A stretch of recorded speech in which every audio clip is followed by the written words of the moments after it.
Om Shanti, Shanti, Shanti. Now I would request Swami Vedananda ji to introduce the speakers and also welcome all our friends who have assembled here for this very auspicious occasion. Vedananda ji, please.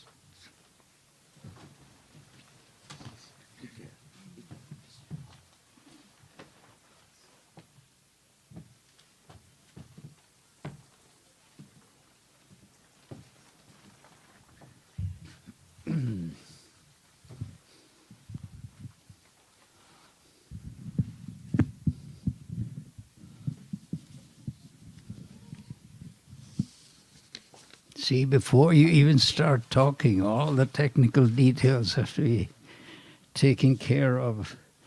No, it's a great pleasure to welcome you again after the long period of time that the COVID emergency has forced us to cancel this program.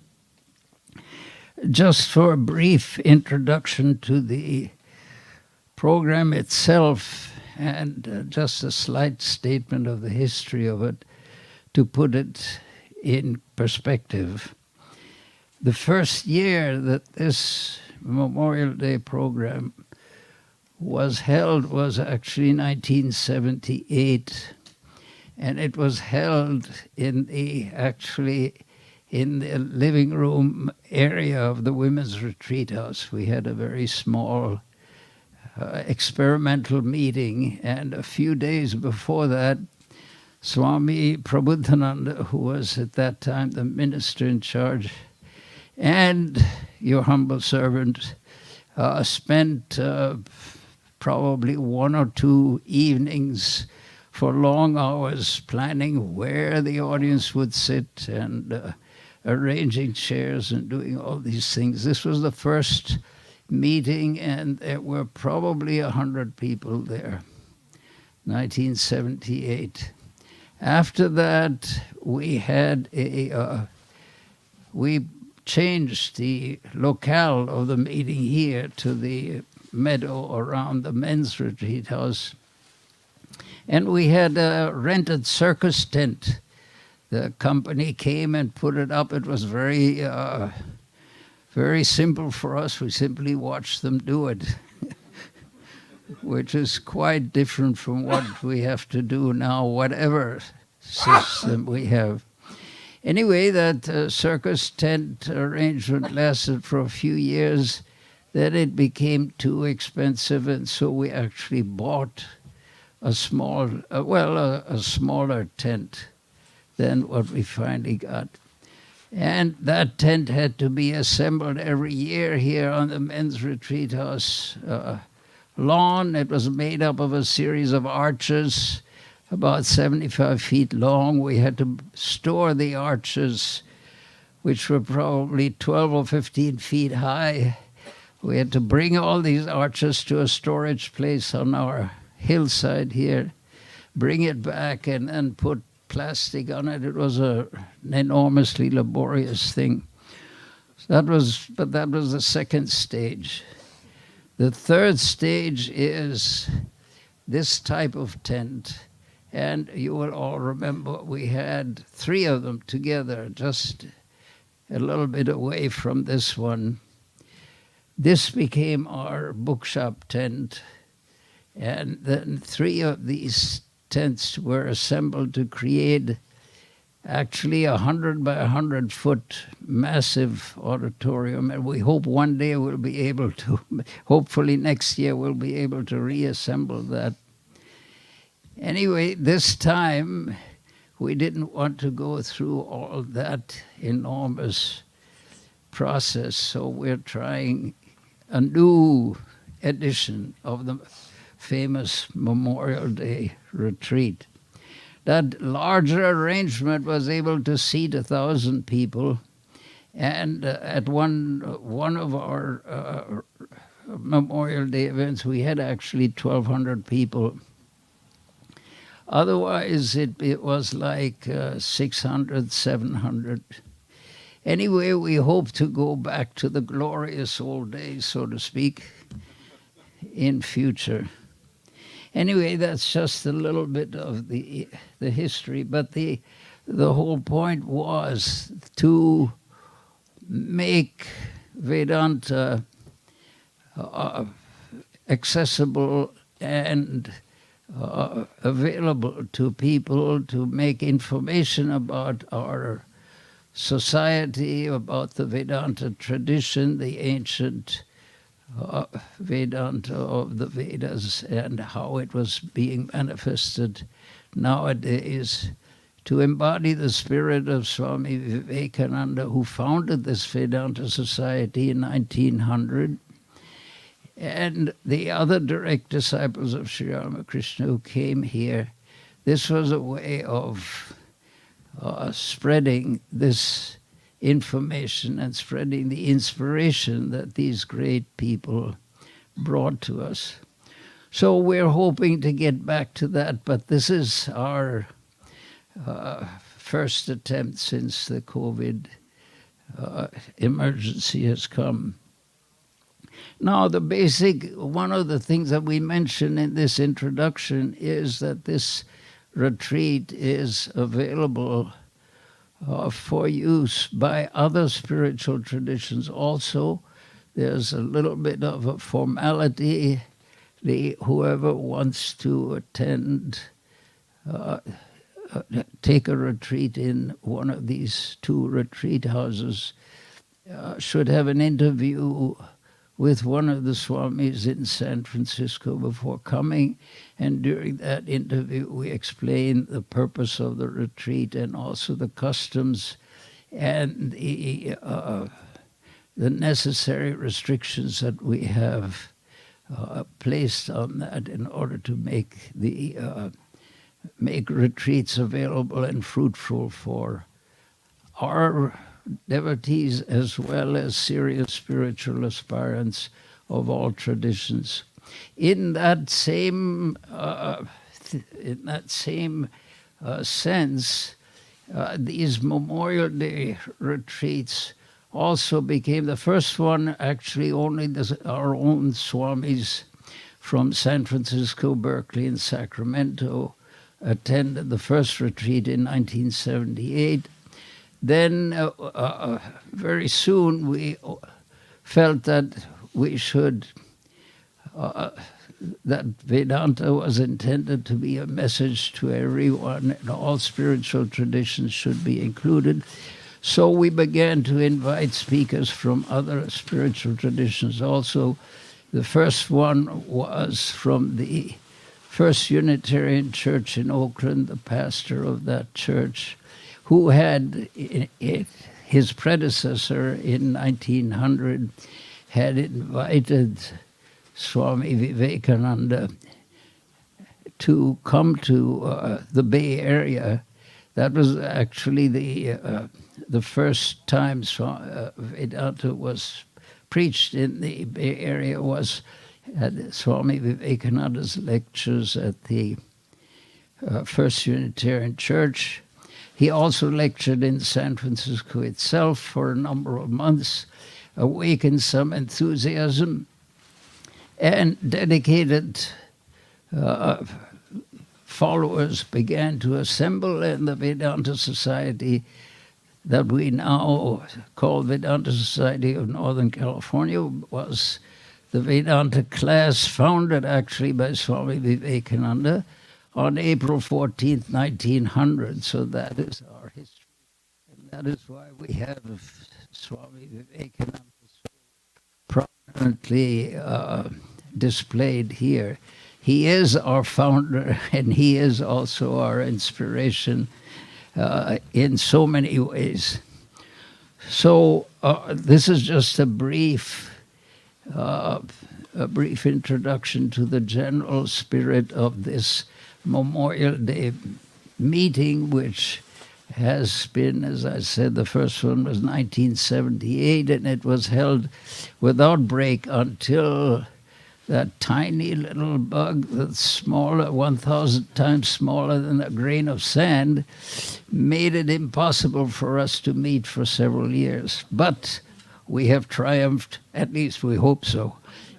and we're starting again. Now, in this, the second aspect of my introduction is to introduce the two speakers, and I will read a short paragraph or biographical paragraph on each one of them. Bobby Coleman has addressed various audiences on Vedanta and spirituality and has been an active participant in the Vedanta Society of Northern California since 2012. A graduate of Stanford and Columbia universities with advanced degrees in law and management, he is a poet, author, editor, public interest attorney, arts executive, and educator. So that should qualify him in all different aspects. Then our second speaker is Richard Schimpf, who has been a student of Vedanta for about 15 years. He has degrees in Russian literature from Columbia and Stanford universities.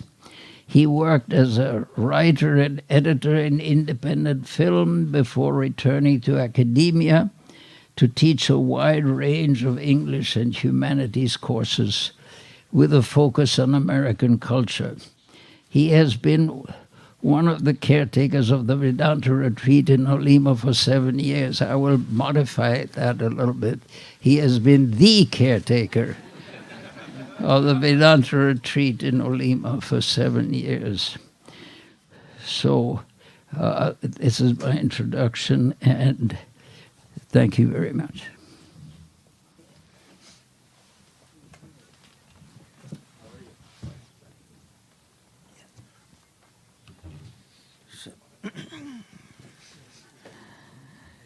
So it seems I have to self-introduce myself. That's because so it is self-evident. That's the anyway. Now coming to the subject, so my responsibility is to introduce the topic, and this year our topic is something very unique. In fact, most of the time we used to select some topic related to interfaith harmony, interreligious dialogue.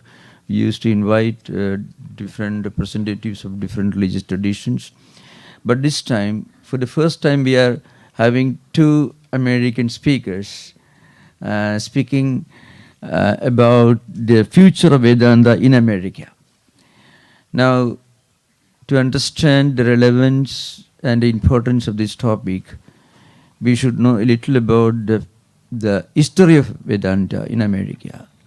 To know something about the future, you should know something about the past, because the future is in many ways a repetition, a continuation of the past. Now, if you look at the history of Vedanta in America, it didn't come all of a sudden. In fact, we have to say something about the first encounter of the West with Vedantic tradition. It was in mid-18th century that, for the first time, European Indologists, mostly Germans, and then followed by the British and Italians and a few Frenchmen, started taking interest in Vedanta, and it coincides with something very unique that happened in the history of philology. The discovery of the Bible of Sanskrit grammar is called Ashtadhyayi, 8 chapters, which is one of the greatest intellectual marvels, which may be much more profound than Einstein's discovery of relativity. Because if you can condense the entire language system, its grammar, syntax, phonetics, everything, in a book with about 16 pages, in 4,300 sutras. Sutras means some brief statements which are not even full words, few letters. That was the most marvelous thing that happened in Europe, which actually the beginning of comparative philology and comparative linguistics in Europe. Before that, Europe had never even known the subject of comparative philology and comparative linguistics. So even now if you go to India, because I'm a life member, continue to be a life member of the World Vedic Council, World Sanskrit Council. Often every year we get scholars, surprisingly mostly from Germany, who specialize in comparative philology. It's a small, tiny book which is only as big or as small as the American Constitution, which contains the entire Sanskrit grammar. And its commentaries will fill at least 16 bookshelves. So 16 bookshelves, each volume as big as the Encyclopedia Britannica, contains into the size of a book as small as the American Constitution. That's a marvel of Sanskrit grammar. That is the beginning of actually the first encounter of the Western world with Vedanta. And then they became interested in Indian philosophy.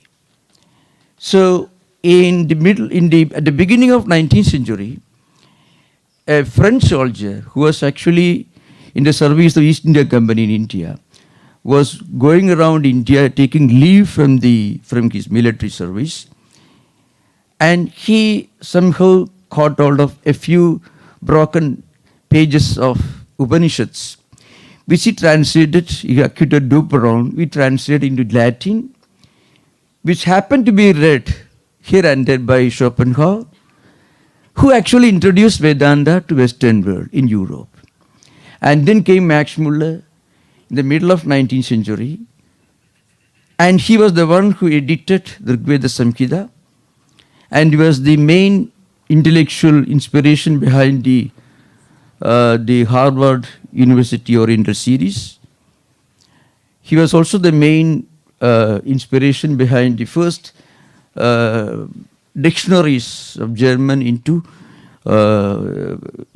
Sanskrit into German, and Sanskrit into English, and Sanskrit into French dictionaries. And then Paul Deussen came, who translated 60 Upanishads into German, which continued to be the best translation of Upanishads into any European language. Now, something else happened in between. A humble clerk who was working in East India Company office in Calcutta in the later half of 18th century. His name was Charles Wilkins. He actually left England he was actually imprisoned, got leave to travel in a steamship, went to Calcutta, got employment under the East India Company, thanks to the good offices of Sir Lord Vaughan Hastings, who was the Governor General. He translated Bhagavad Gita into English, into his own English, which is a very inaccurate, almost an apology for translation. That book came in the hands of Emerson, who was the father of American Transcendentalism. And you know how it came to the hands of Emerson? A great British socio-critic and essayist and historian, Thomas Carlyle. He presented this most inaccurate translation of Gita to Emerson, and you can find its influence still continues. So, in fact, the two speakers seated in both sides of mine, actually they are a continuation of this heritage, the lineage. Emerson wrote Brahma, which is nothing but a rough translation of 4 verses for the second chapter of Bhagavad Gita. The red slayer, that's only extra word he has used. There is only translation, these 4 verses. And then came Thoreau and Whitman. So if you read Henry Thoreau's Walden, you can find some very interesting references to Karma Yoga. Many of the wonderful insights that you find in Walden are really a surprise. And remember, this was long before Mahatma Gandhi wrote his Anasakti Yoga, which actually in interpretation of Gita along the I'm almost interpreting Gita as a book of Karma Yoga. Now, and then came Whitman. This was the intellectual landscape that greeted Swami Vivekananda, who came to America in 1893 as a representative of Hinduism. Now, there is sometimes you find an attempt to detach Vedanta from Hinduism, which is actually a kind of it's an attempt to appropriate Vedanta from Hindu roots, because Vivekananda is the first exponent of Vedanta in America. And Vivekananda came here as a representative of Hinduism. Miss Hale took him to the registration office in Chicago to register as a delegate for the Parliament of World Religions, and he got himself registered as a representative of Hinduism.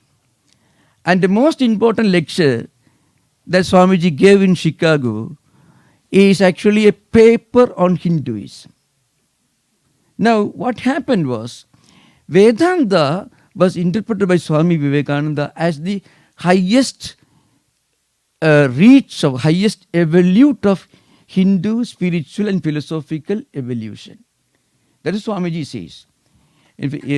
Vedanta is but the highest reach, the highest evolute of Hindu spiritual and philosophical evolution.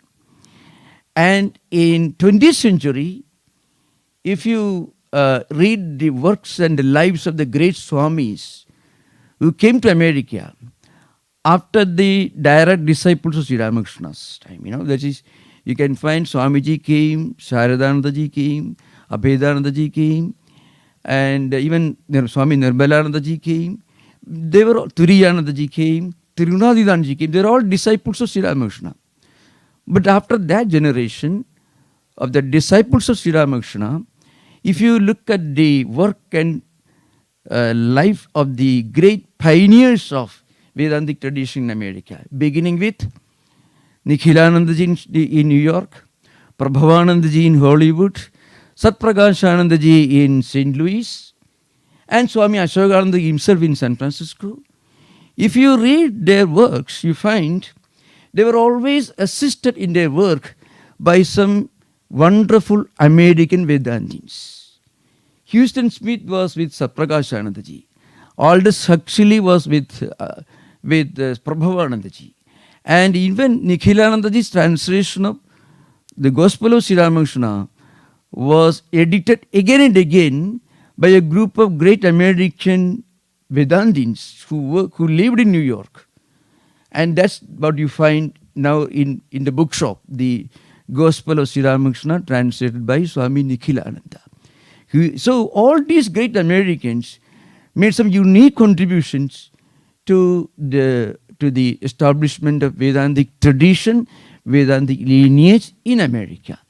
This Vedantic lineage also produced some very outstanding monks, Swami Atulanandaji and many other monks. I'm just naming just one of them. Many great monks came from this lineage. Many great devotees also. In fact, if you read the works of Aldous Huxley, and then of course Christopher Isherwood, Houston Smith, they were all inspired, they were all guided by these great Swamis who were mostly the disciples of either Holy Mother, as Nikhilanandaji and Aseshanandaji were the disciples of Holy Mother Sri Sharada Devi, and Satpragashanandaji and many other Swamis were disciples of Brahmanandaji. So you can find all these great things were achieved thanks to the efforts of a wonderful lineage of great American Vedantins. In fact, there were many articles written on these subjects. In India, especially in some of the books written and published recently by Indian historians, those who specialize on the evolution of Indian philosophy. They talk about the unique contributions of great American men and women, both, who helped these great Swamis in spreading Vedantic message everywhere. Now you have to remember, Vedanta is actually its impact, its influence go far beyond Vedanta societies. This is something to be clearly understood.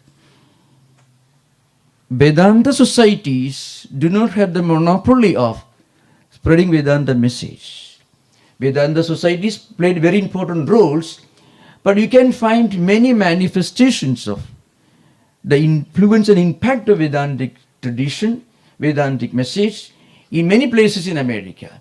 Today, if you go to any of the church gatherings, either the East Coast or West Coast, even in some places in the Midwest, if you go to any of these huge church gatherings, and if you talk to them that Christ is the only way, Christianity is the only religion, if you are not a Christian, you will go to hell.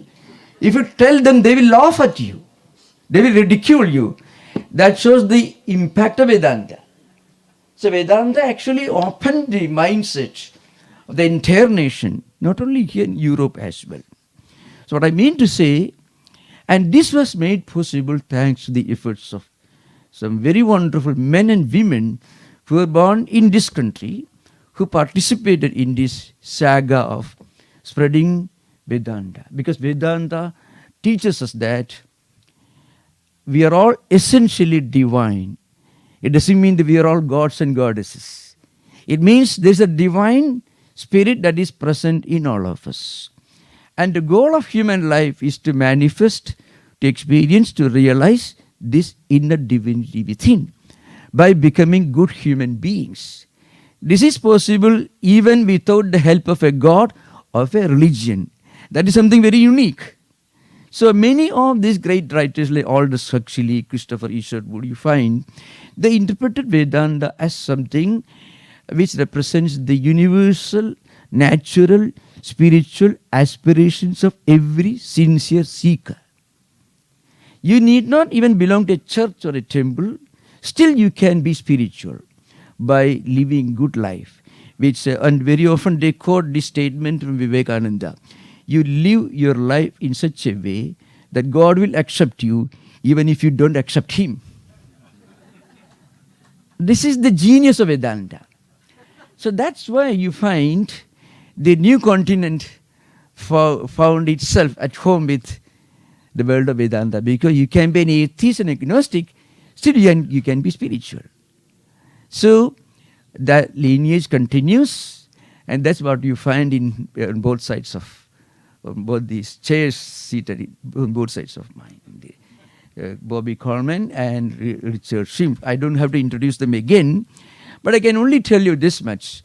The Richard, you know how he happened to come here. There was a big fire recently, about 5 years ago.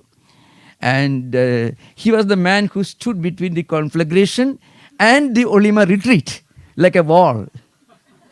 And he worked with the firefighters and practically rescued this place from, well, I don't want to mention, practically, yes, big fire. And Bobby Coleman is the other one, the other speaker, who in a way is a continuation of the intellectual heritage that America contributed in spreading this unique message of universal spiritual humanism, which came to this country through the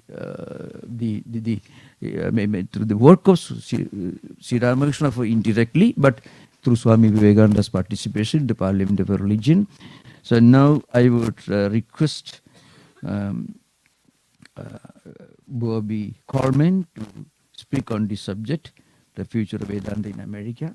Thank you. Namaskar.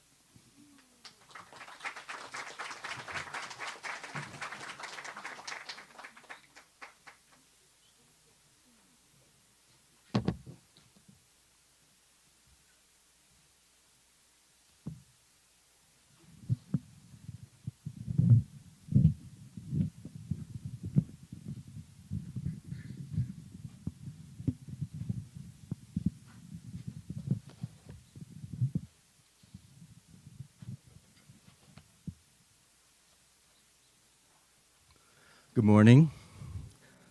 Welcome to all old friends that I see and new friends and everyone online and everyone who might be online listening in the future.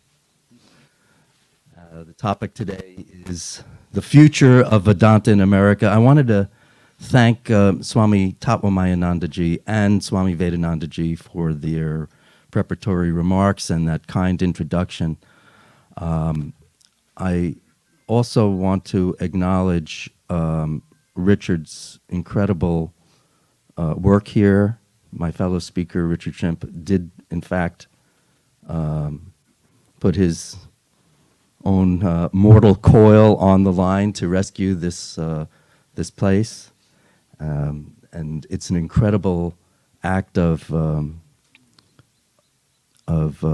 bravery, of courage, of Vedanta in action. And I don't know that we would be enjoying this day here in this manner were it not for his courage. So yesterday, we heard from a number of speakers, and I would like to offer some reaction to what I heard yesterday. And the subject yesterday was your survival kit for the spiritual journey. And we heard 3 speakers in the morning, 3 speakers in the afternoon. And the soil upon which they spoke was here in America. And there was something so beautifully loving and almost freedom-loving in character that I associate with people coming together here in the United States, speaking from their hearts about all their disparate, varied experiences, and then offering them humbly, knowing that there's a lot of quality and diversity in the room, nonetheless giving their best, being bold about it. And we heard this from 6 different speakers yesterday. So that struck me, as well as on the ride back to San Francisco from Olima, the car took a detour on the instructions of Swami Vedananda ji to follow the path of the rail line that Swami Vivekananda ji took when he was coming out to what's now Samuel P. Taylor State Park, which was Camp Taylor. And we were able to actually traverse the right-of-way that Swamiji took to come here to do the instructions and sharing that he did at that time, prior to the founding of the society. And my heart was so full because I started to think about what it was like for an Indian-born Swami, unfamiliar with the United States, to have a sense of coming here to share what he had to share, just as the 6 people yesterday shared what they had to share. And the combined beauty of that was overwhelming. It's just a matter of fact that we come with our life experiences and our inspirations. But what Swami Vivekananda ji did was absolutely remarkable. And on the point of the subject of the future of Vedanta in America, the lesson from the Gita that's currently under review in the Friday night classes that Swami Tattwamayananda ji is conducting has the image of the tree. This is from the Bhagavad Gita. The tree is inverted, so the roots are on top and the leaves are below, contrary to what we usually see, which is the roots in the ground and the leaves above. But we're only seeing the leaves as the consequence of what's growing from the roots. When the tree is inverted, you see the roots. And as Maharaj just said, the roots are what bring us here today. The roots are what inspired the 6 speakers yesterday. The roots are what inspired Richard to do his act of heroism. And when you think of what Swamiji did to bring the spirit of inclusion, the spirit of universality, the spirit of the Upanishads, Vedanta, to the Parliament of Religions, in the last decade of the 19th century.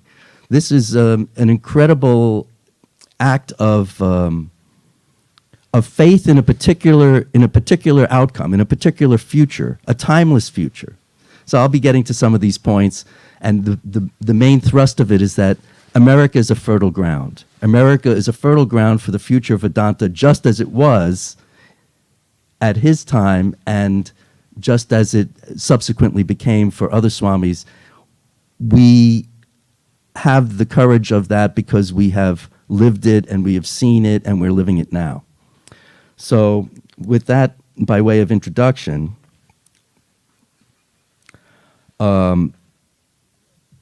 I want to describe a bit of a personal experience that I had that I think results in my being here today. It was the celebration of Swami Vivekananda's 105th birthday. And I'll compress the story. As usual, I've prepared about 20 hours of lecturing that I have about 35 minutes left to offer.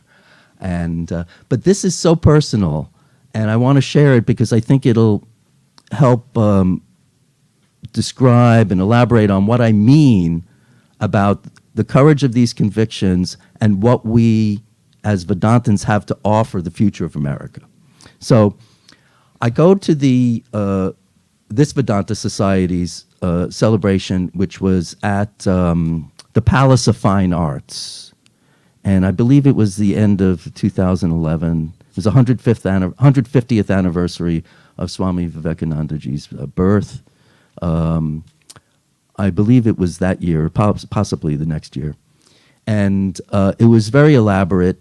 They were handing out Chicago addresses and other books.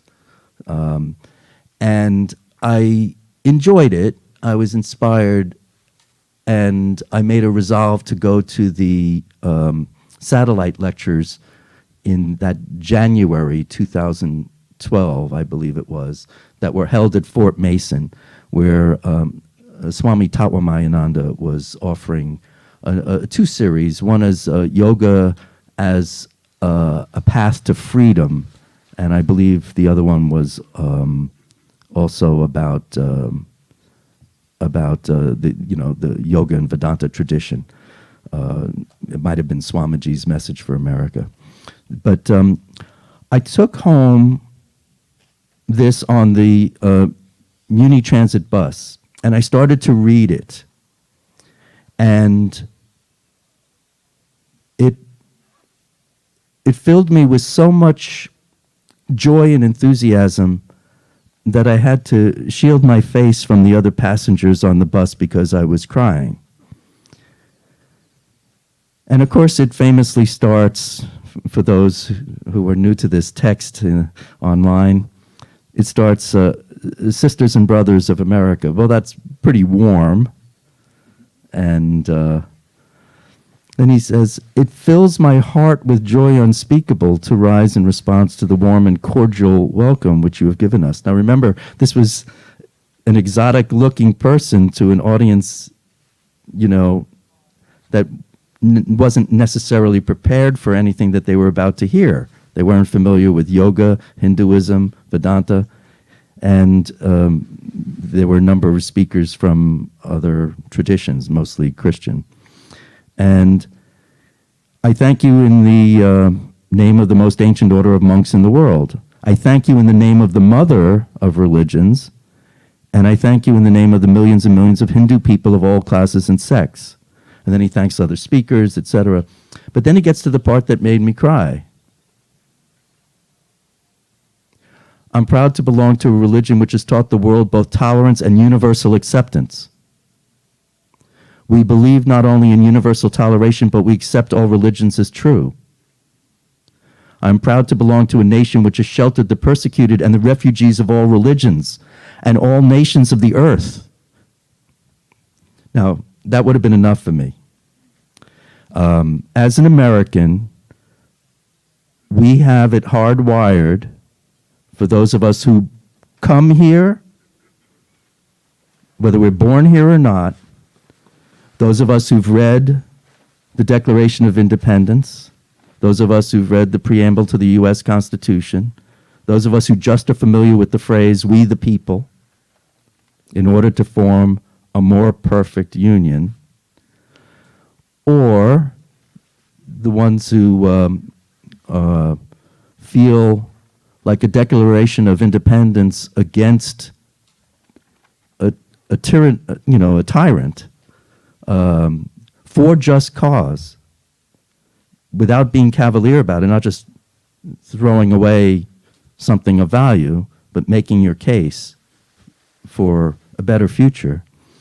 Those of us who connect with that are going to resonate with the language of inclusion and of universal love. We're going to resonate with that.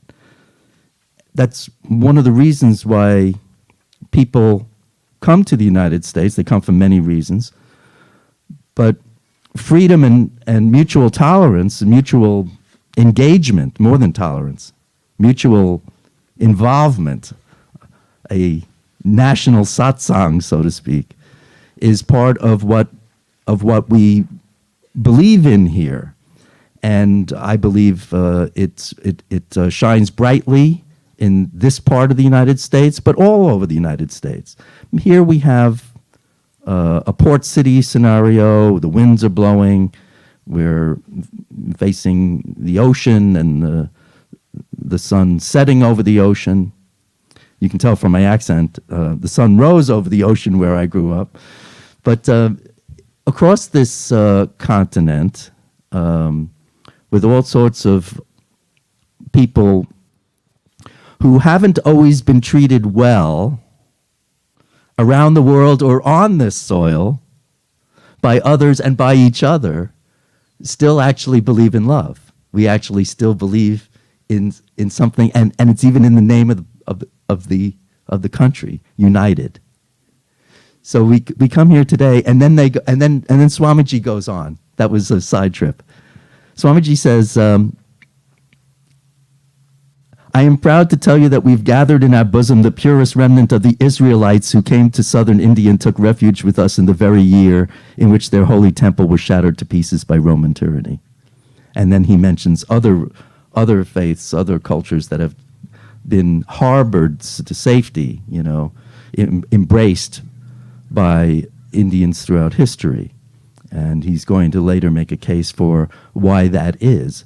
So, without being overly autobiographical, I got to say, coming from another ancient tradition that is maybe a hybrid of West and East, and that being the Hebrew Judaic tradition that Swamiji refers to, it's not always safe to speak about it. It's not always safe to reveal that.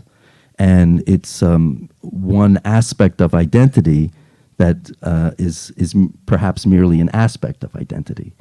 I'll get to that more. But so for somebody like me who's raised in a progressive yet orthodox Jewish tradition, with my grandfather having been a rabbi, but the kind of rabbi who shaved his beard and lived as a modern person, much like Swami Vivekananda ji.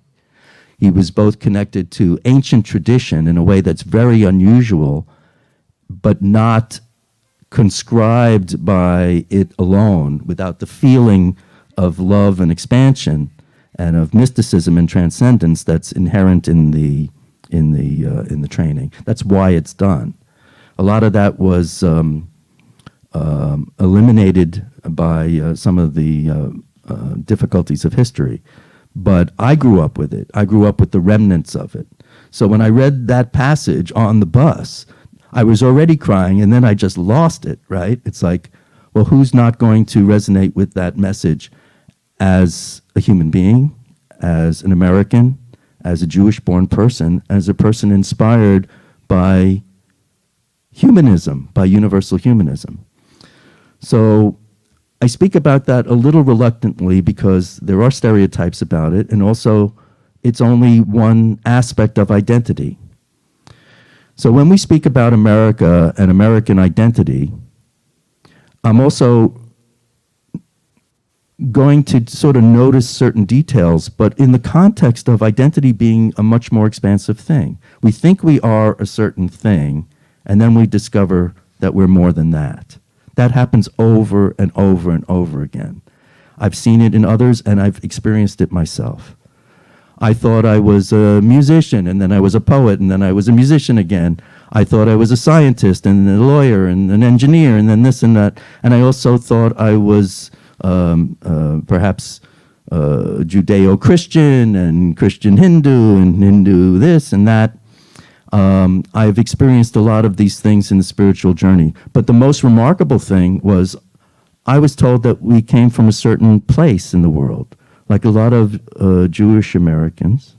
I was told that we came from Eastern Europe and that we ate knishes and that we spoke Yiddish and that we had a certain, attitude about the world. And, I was believing all the stories that I was told by various people and my mother and my father. And then I started to listen as I got more mature and older. I started to ask questions about the stories that I was hearing. And I started to hear more, and it started to inform my view of America and what Vedanta could mean in America. It turns out that the name Coleman comes from a variant of that name that comes from Kalmanovich. And Kalmanovich sounds kind of from the Yiddish world. But were you to ask my grandfather about the name Kalmanovich, he said, well, we were in Spain. And I asked my father, we were in Spain, and is that true, Dad? And he said, no, we were in Italy, and probably Greece before that. I said, well, what about all the matzah balls and all the Yiddish? And he said, no, that's not the whole story. How do you think we got there? How do you think we got to Lithuania, Vilnius, where your grandfather went to yeshiva, which is a monastery school? How do you think that all happened? And why do you think he was the way he was? Why do you think he was listening to opera on the radio and crying like you did when you were reading Chicago addresses? Why do you think that we're that way? There's been a journey. The roots are up top. The leaves are below. There's been a journey. The name Kalmanovich came from Kalinamos. They were Greek-speaking Jews in Lucca, Italy. They go back to the 8th century AD, same century as Shankaracharya. That's pretty back there. The history shows that these Kalinamoses were writing poetry and sacred music that's still performed today in liturgies around the world. It's like, they didn't tell me this. I had to look deeper into the possibilities of identity. And it was years after I was already writing poetry and music, trying to open my heart and share. Years after. So what does that tell you about identity? It tells you that it's a lot more than we think. And it's a lot more to be American than we assume. And it's a lot more to live this life than we allow ourselves in many cases. Time is fluid too. I'm asked to speak about the future of Vedanta in America. Well, I can predict two things with great certitude. One is that you're going to ask me questions. Another is that Richard's going to speak. And I have great confidence in the future of Vedanta in America in the short term and in the long term. I have great confidence. Swamiji, we were speaking about this. Mabihi, fear not.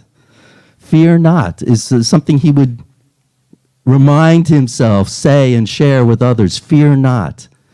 How American is that? What was said after Pearl Harbor by the President of the United States, Franklin Delano Roosevelt? The only thing we have to fear, Okay? For those online, fear itself. Now, that's pretty good, huh? And how true is that? We live time as a flow of past becoming the present, becoming the future. And then we try to calibrate it and break it up into pieces that we can manage. But in actuality, it's beyond that. It's beyond control. So why be afraid of something that's imminently happening all the time? I mean, what a waste. The other thing is, another thing that's sort of built into our human experience is mortality. We spoke earlier about Richard's bravery, with the flames licking at his boots. Encroaching on him moment by moment. Jumping in front of the firefighters with buckets of water. No, seriously, we could be crippled by fear. And there are plenty of voices in contemporary life, as has always been the case, that will try to sound the alarm of this going wrong and that going wrong, and the limitations that other people have, never themselves. Although there are people who make a fine career out of talking about their own limitations. And that's fine, that's humble, and we can learn a lot from that up to a point. But we can learn more from Swami Vivekananda ji or Swami Tattwamayananda ji or any of the monks and any of the great souls that come to us with something a little extra, something about do it. Stop wasting your life. Stop wasting your time worrying about not doing this and not doing that.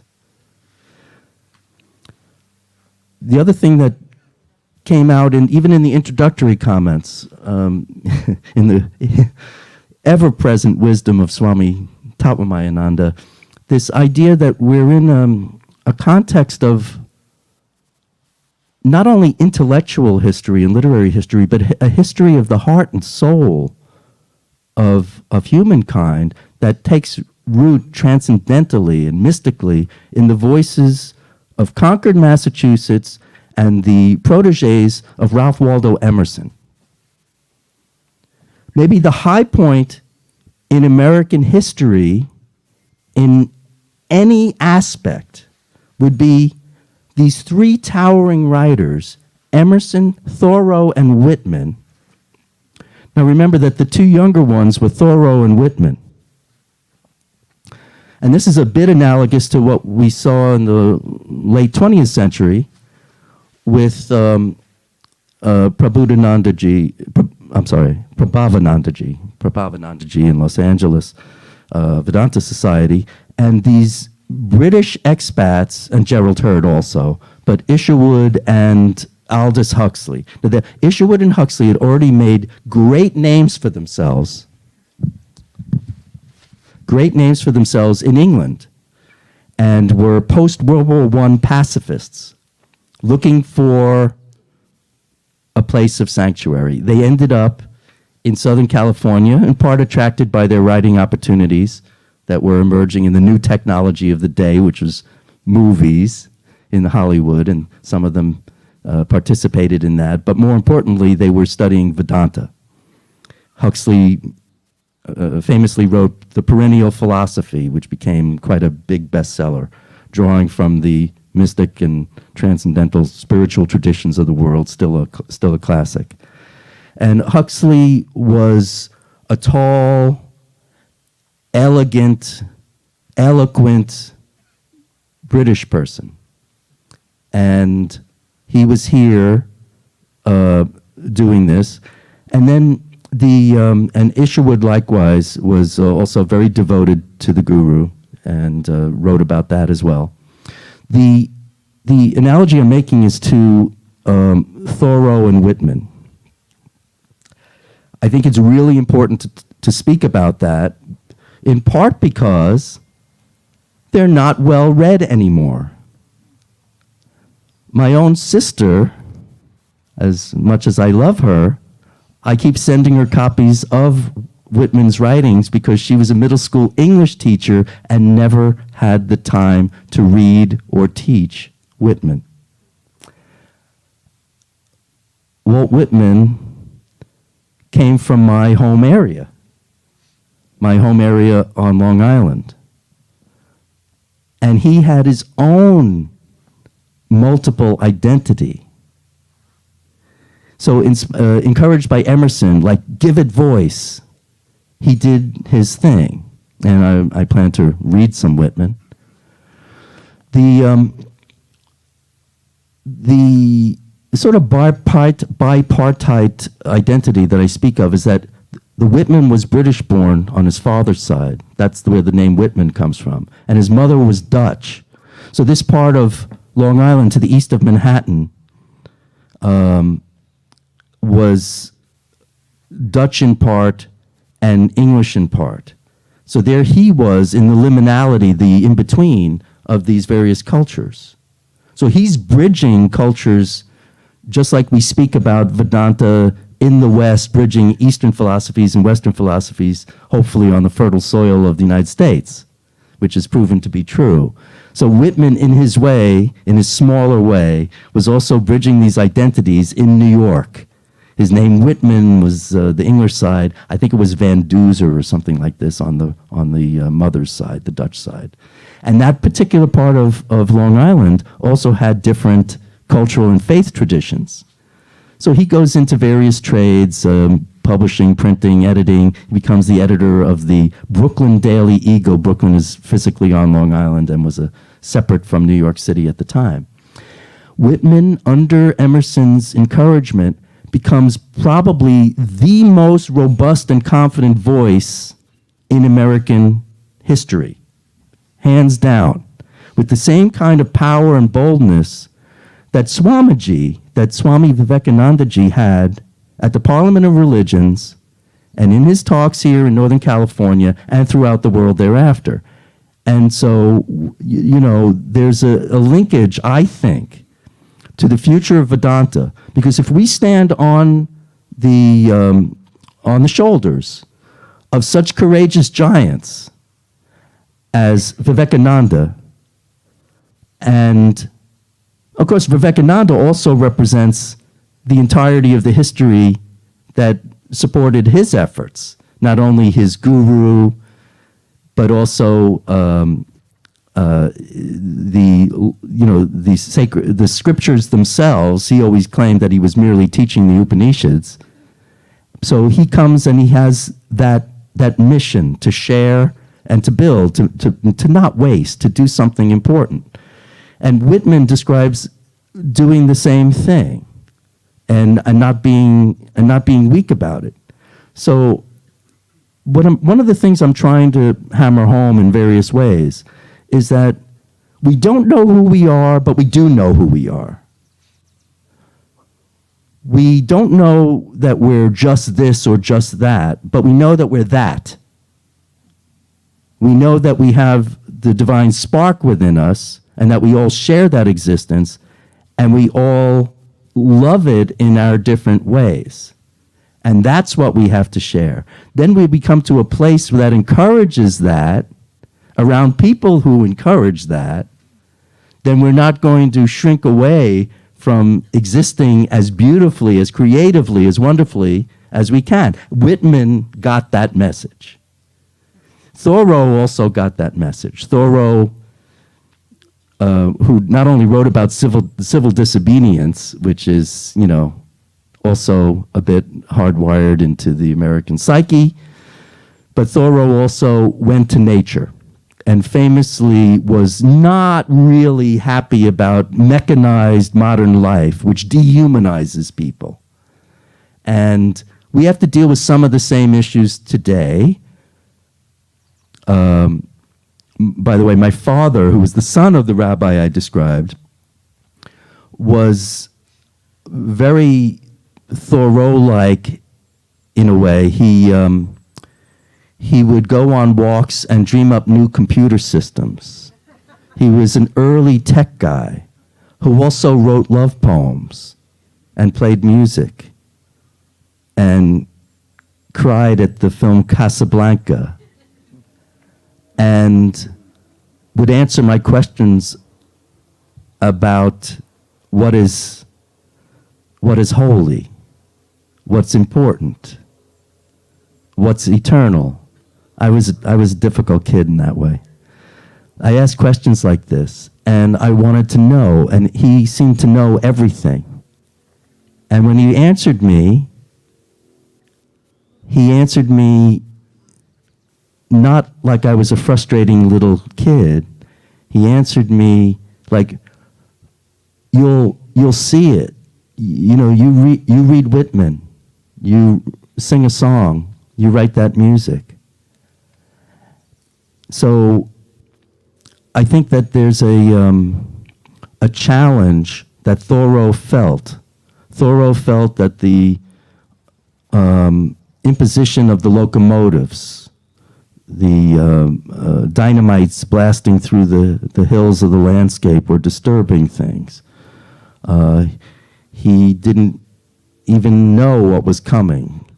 The electric lights turning nighttime into day, the ever-present noise, the challenges of artificial intelligence, the challenges that are facing young people today that are concerning them and making them anxious and developing what's described as a mental health crisis. Now, Vedanta has so much to offer in this regard, and I would say always has, that transcends some of the mortal concerns and gives us a quality of immortality in an eternal context because of the divinity of existence itself and the everlasting nature of love and the creative force in the world. And for that reason, I think that Thoreau was protective of that. So we have these challenges today. They call them existential crises. There were three big ones: the environment, the nuclear destruction potential that we keep getting out of through people saying, no, hold on a second, we better not do this. And it's often these Russian sub-commanders who say, no, we can't really rely on this info. We better be careful. We don't want to do something irreversible. So their humanism kicks in. A bit of love kicks in. And then the third existential crisis that young people are daunted by is technology that they can't necessarily predict or control, like artificial intelligence. Rishi Sunak, the Prime Minister of Great Britain, recently called it an existential crisis. That we don't know whether or not the artificial intelligence will run away with us. So anyway, my father worked in this field. He was an early computer pioneer. And I would ask him these questions. And he told me that the love would kick in again and again, that we would leapfrog from being behind to being ahead, and then it would be a new challenge. Now that's really important for me to unpack just a little bit, because Swami Tattwamayananda and I speak often about Arnold Toynbee, the great historian, maybe the greatest historian of recent times. And he had this idea of challenge and response, and the measurement of a civilization being its advances, it's what it contributed to the advance of humankind. So if you measure a civilization by what is contributed to humankind, which is what we actually do, we look back on warlike nations as maybe not contributing as much as power and might, and sometimes violence. And we look back on more thoughtful and giving societies as having contributed something that's, part of the progress of humanity. We don't want to go backwards, not all the time. We want to leapfrog over the impediments and go forward. So there's challenge and then there's response. Toynbee talked about that. So what my father said about technology was very instructive. And he was coming from the source creative class of the people that started to imagine the basic, advances, the progress on the digital front. And this is a guy who wrote poetry and, valued life and love. So what he had to say about it was that we would overcome and then face new challenges. We will always be facing new challenges. Are we going to whine about it or are we going to face them? We're going to face them. We really don't have much of a choice. And it's a nice challenge to have because it makes us grow.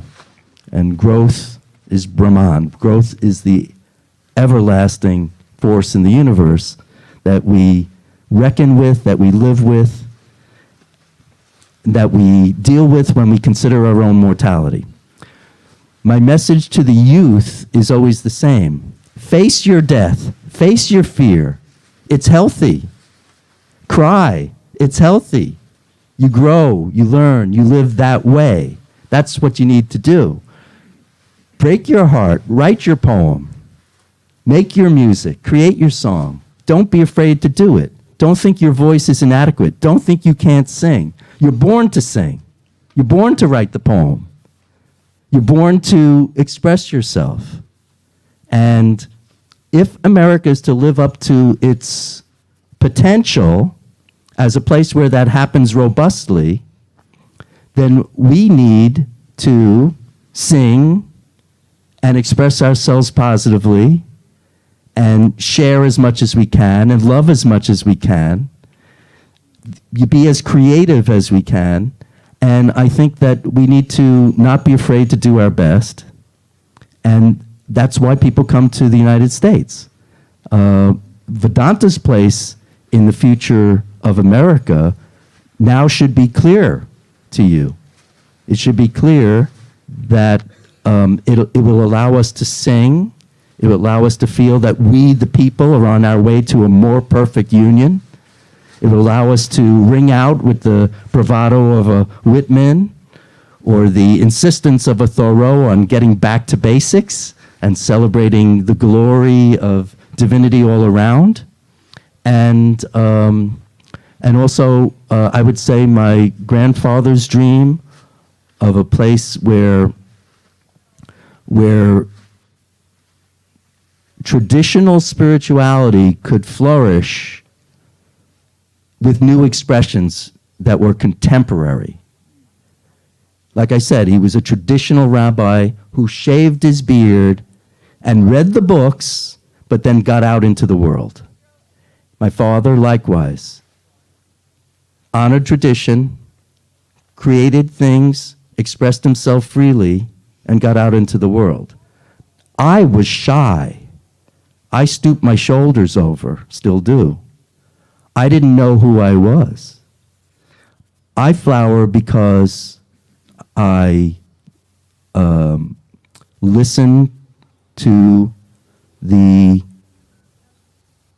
people that I meet. I ride the public transit, and I heard one of the speakers yesterday say, I look at everybody with love. I see love. I see life everywhere. I see existence everywhere. I don't hate anybody. I have fellowship with everybody. Riding the bus teaches you that. Riding the bus teaches you that. And I enjoy it. I enjoy seeing the people and hearing what they have to say. All right, so time for a poem. To an early violet, Swami Vivekananda. What though thy bed be frozen earth, thy cloak the chilling blast? What though no mate to clear thy path, thy sky with gloom o'ercast? What though of love itself doth fail, thy fragrance strewed in vain? What though if bad or good prevail, and vice or virtue reign? Change not thy nature, gentle bloom, thou violet sweet and pure, but ever pour thy sweet perfume, unasked, unstinted, sure. There's a quote from, I think I used this a couple of years ago. Here it is. On the subject of America's future and Vedanta, this is something that I like to share. My father and myself, well, I knew Steve Jobs a little bit, and I was with him when he met his wife.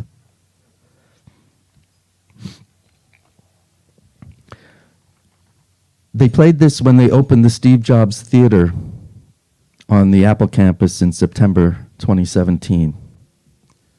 So in a way, it's a really important quote. There's lots of different ways to be as a person. And some people express their deep appreciation in different ways. But one of the ways that I believe people express their appreciation to the rest of humanity is to make something wonderful and put it out there. And you never meet the people, you never shake their hands, you never hear their story or tell yours. But somehow, in the act of making something with a great deal of care and love, something's transmitted there. And it's a way of expressing to the rest of our species our deep appreciation. So, we need to be true to who we are and remember what's really important to us. That's what keeps going. I'm sorry.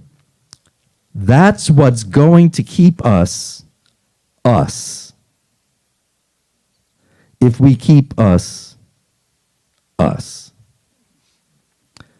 Meaning authentic. So, I believe that people in all industries and all walks of life are hoping to do exactly that. So I have great confidence that authenticity will help. I want to add, though, that Americans loving freedom and creativity also haven't always loved restraint. And, because of the way that the country started, as a revolution against the king, there's a certain defiance about that that's also part of the American spirit. And I'd like to say that there's a healthy way of going about that. One of the things that we misunderstand frequently is how to manage our freedom. This is where I think Vedanta comes in. It's said that one of the issues that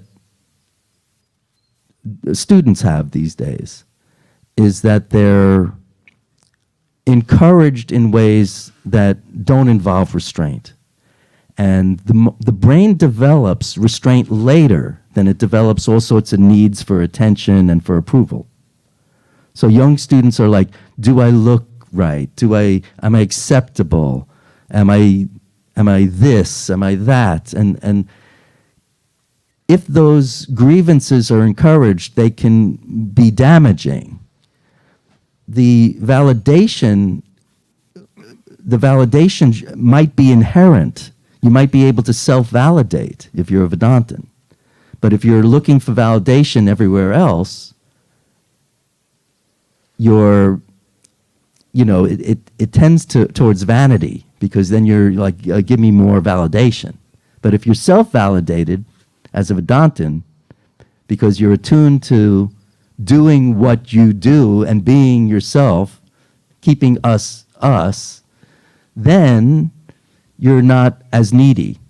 But what happens with the developing mind is that there's a certain point where you need it and you want it and you're going to get it and you're going to go for it, but you're not going to restrain yourself. The restraint isn't there. That develops later. So for that reason, I think that the teachings of yoga and Vedanta, the yamas and niyamas, we can list them. They start with ahimsa and, continue on. But the nonviolence requires restraint. One of the things that we see in society when things go off the rails is that people will get needy, or they'll get angry, or they'll seek attention, and they won't restrain themselves. So learning about nonviolence, of course, builds that restraint.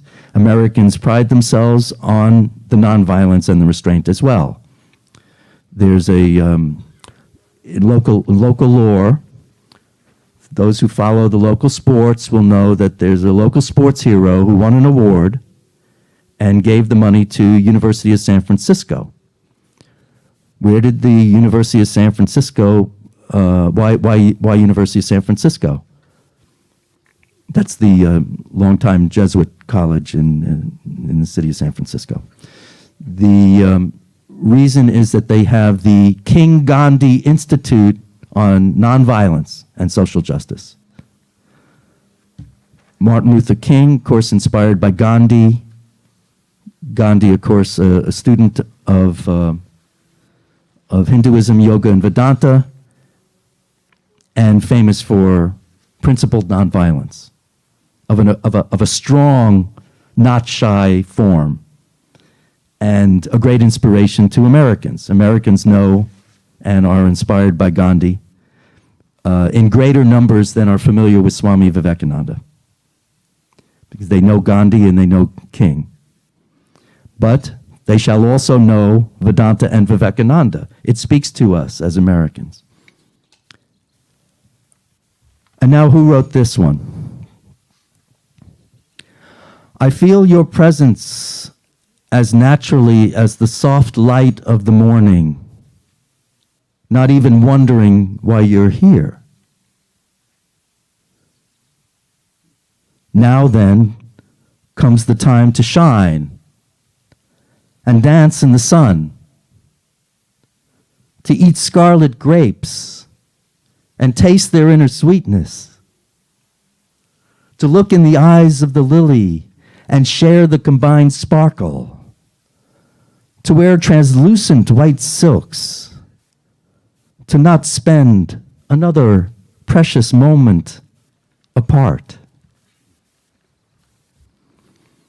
Waterfalls arc bright prisms from long parched hills. Pooling below, yellow fields of wild western mustard. And all over, the large gold nuggets not seen in years announce their shining reprise.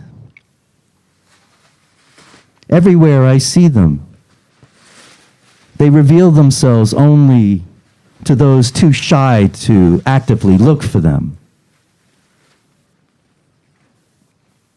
Joy dispels a lot of things, like a snowfall covers a paved street, returning it to being a place where your footprints are left as an impression. Like a lake's surface glitters in the sunlight, as though it was sprinkled with thousands of diamonds, and no depth is visible to your physical eye. And all sorts of noise, not even heard. Mother's wise smile, as I remember it, is one that offers a cosmic sense of humor, not just an ornamental charm, the type of earned joy that erases thoughts of anything else. And finally,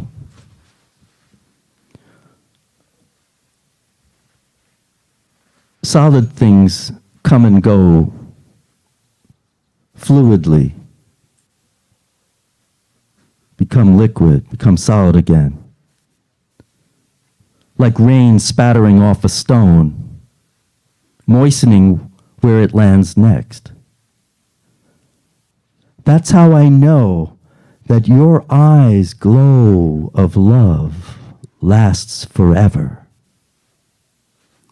as does everything you've seen and imagined. So I'm grateful we've looked at each other, dancing with joy in the rain.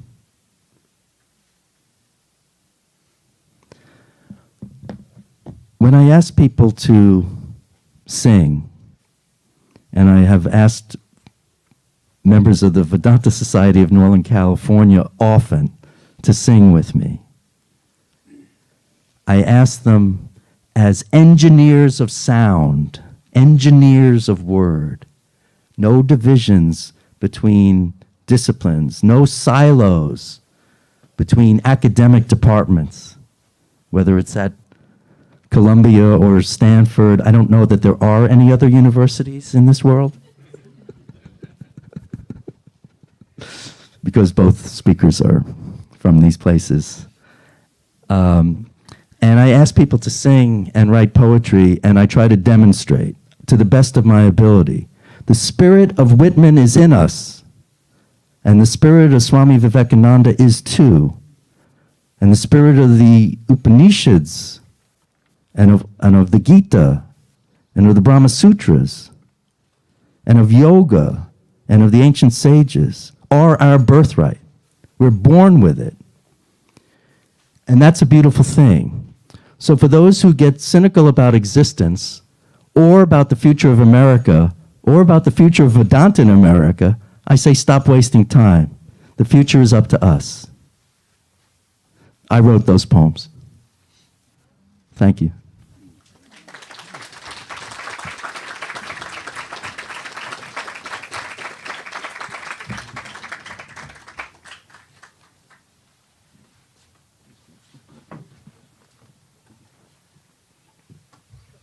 Now Richard Schimpf will speak on the same subject, the future of Vedanta. Come on.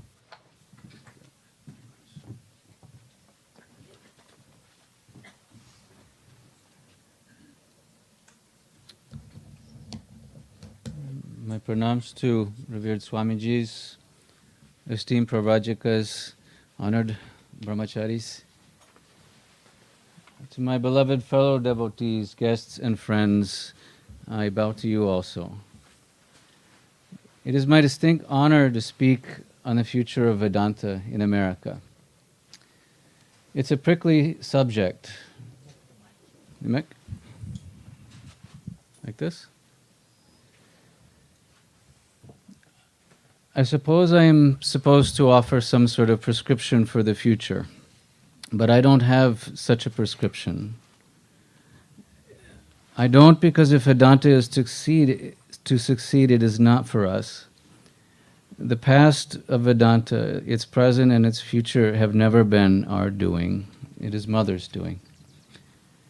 It is not what we do, it is what she does through us.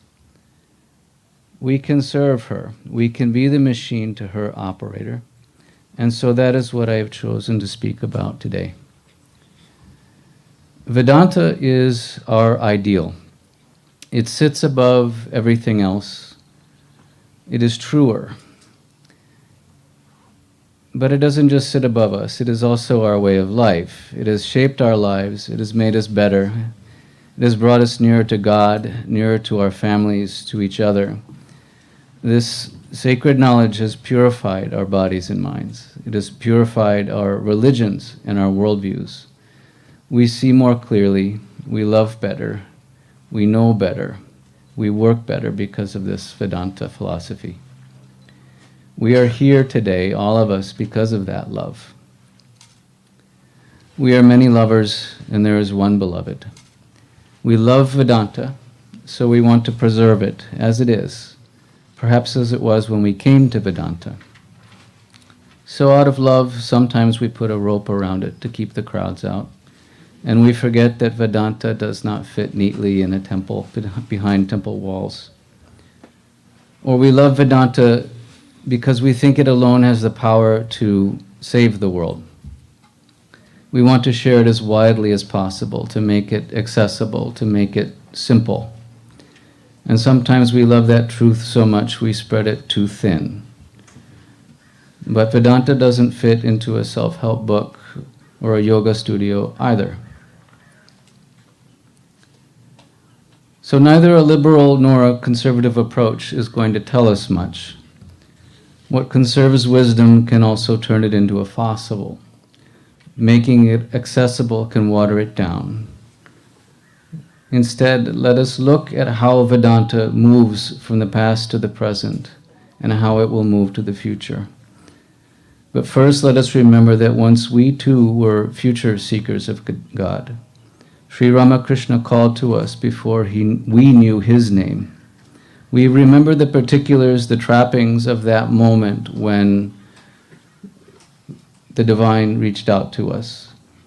Let us remember what was the same for all of us, the essence of that moment, that divinity. It was a moment when the world changed for us. It might have felt like a sea change or just some small intimation that grew over time. Sometimes for us it's still just a hope, but even that hope is the divine reaching us where we are. Many of the panelists who spoke yesterday talked on this very moment, the moment when something woke up. It may have been at the feet of a guru or in a lecture or in the course of home life, but each time the teaching met us where we were. The truth behind the teachings has always been the same truth. Vedanta wisdom has passed from generation to generation with just a few basic mechanisms. The Guru maintains this absolute fidelity to that truth. But he also maintains this uncompromising, loving non-attachment to meet the disciple precisely where he or she is. When this happens, the disciple cannot but respond with an uncompromising and sincere faith. When the divine dwells in the heart of a man, the divine accomplishes something through him. This is how Vedanta has always embraced the future. The desire for truth is enough to call truth to it when it's pure, and when it is sincere, and when it is full of faith. There's a good example of this in the Chandogya Upanishad. The sage Narada comes to Sanat Kumara, who is the eternal child, and asks to be released from his suffering. Sanat Kumara begins with the one thing needful. He asks him, "Tell me what you know, and I will teach you from there." He listens. What does Narada know? He knows all the Vedas. He knows the epics, the Puranas. He knows grammar. He knows ancestor worship. He knows mathematics and fortune-telling. He knows chronology, logic, ethics, politics, theology, sacred wisdom, science of the elements. I could go on, but we have to get to lunch. He knew basically everything there was to be known in terms of analytic and scientific knowledge of the time. But I am suffering, he says. And he says to Sanat Kumara, I have heard that those like you who know the Atman can lead me out of suffering. So what does Sanat Kumara say? He's this eternal boy of 5 years old, right? He says, does he say, well, you can't analyze your way to what's beyond comprehension? No, he makes it very simple. He says, this is all name.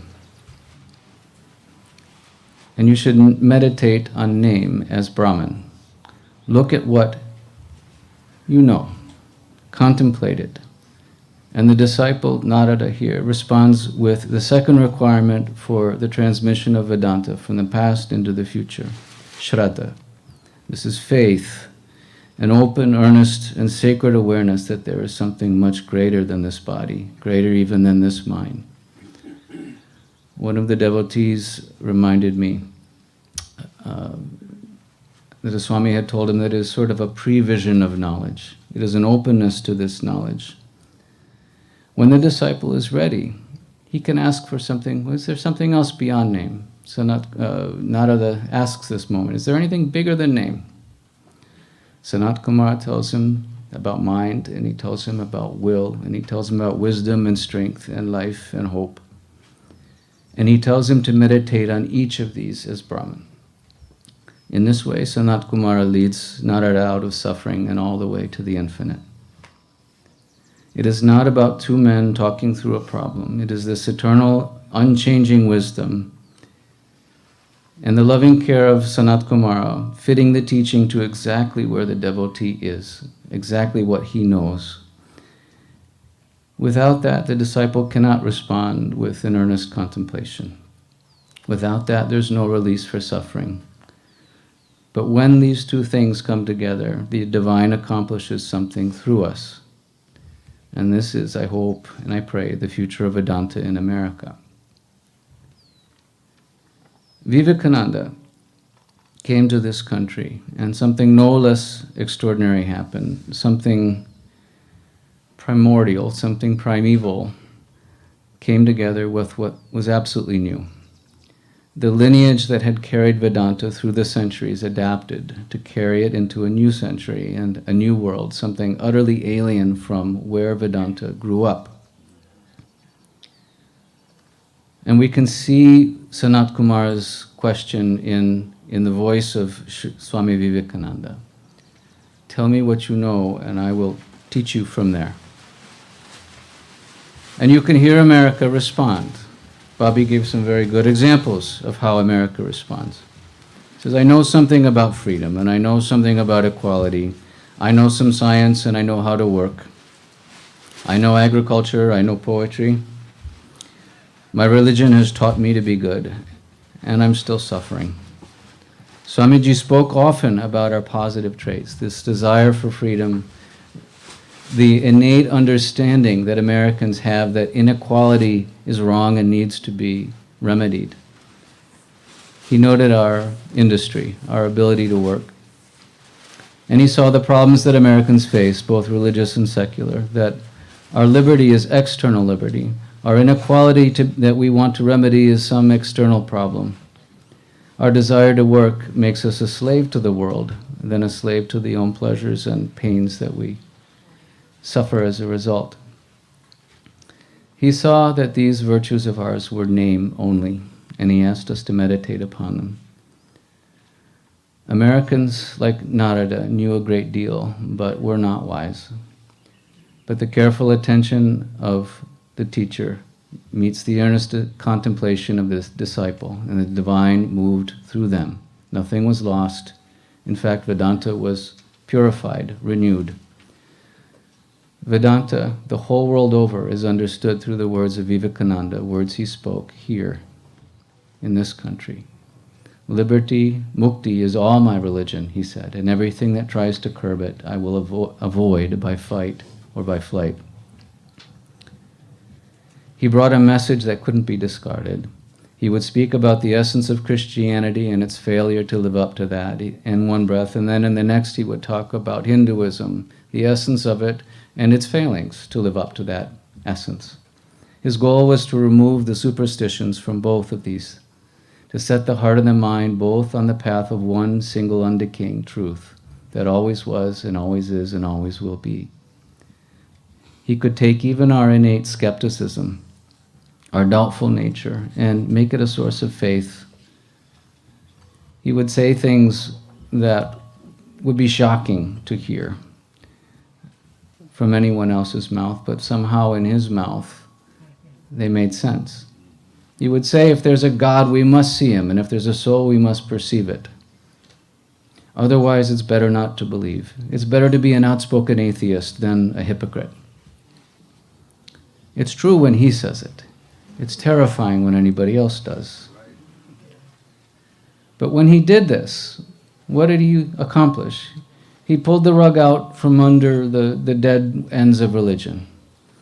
Every he wiped away all these small beliefs and superstitions in one stroke, like cobwebs.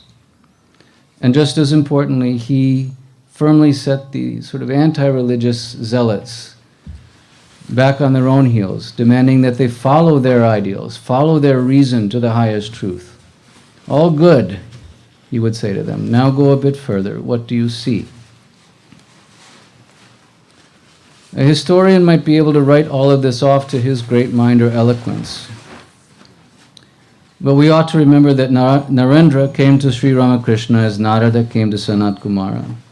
And Sri Ramakrishna taught him first this non-dual truth, and then this astonishing, overwhelming reality of his mother Kali. He met him where he was.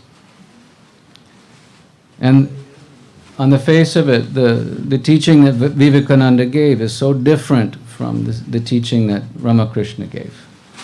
I had difficulty for years understanding how the two fit together. They don't fit together because the moment was different. They fit absolutely together in that the truth behind them is one. And this child of Sri Ramakrishna, he met us where we were. He taught us real freedom in mukti. He taught us true equality in Atman. He taught us the secret of work is worship. And he did it here. He did it in San Francisco. He meditated in Samuel Taylor Park, not far from where most of you drove in. You drove right by where he was for weeks. He experienced the vision of God here. He saw God in all whom he taught, and he made these places holy places. This is no small thing in a country in deep need of holy places. There's a line in the Gita, I am the knower of the Vedas and the author of the Vedanta. Lord Krishna says this. Not Krishna, the prince of some minor kingdom. It was Lord Krishna, this embodiment of this infinite and this eternal truth. When Swami Vivekananda spoke here, it was not this Narendra. It was Swami Vivekananda, the embodiment of the infinite and the eternal. And in his words, he has given enough for 1,500 years. This is, I hope, and I pray, the future of Vedanta in America. But it didn't end there. Swami Vivekananda sent his brother disciple, Turiyananda. He was a very austere monk, and he wasn't given to lectures, and he was not particularly keen on even leaving India. But he came, he renounced all expectations, and he founded our beloved Shanti Ashrama. The Americans who came were earnest, and they were sincere. They wanted the truth.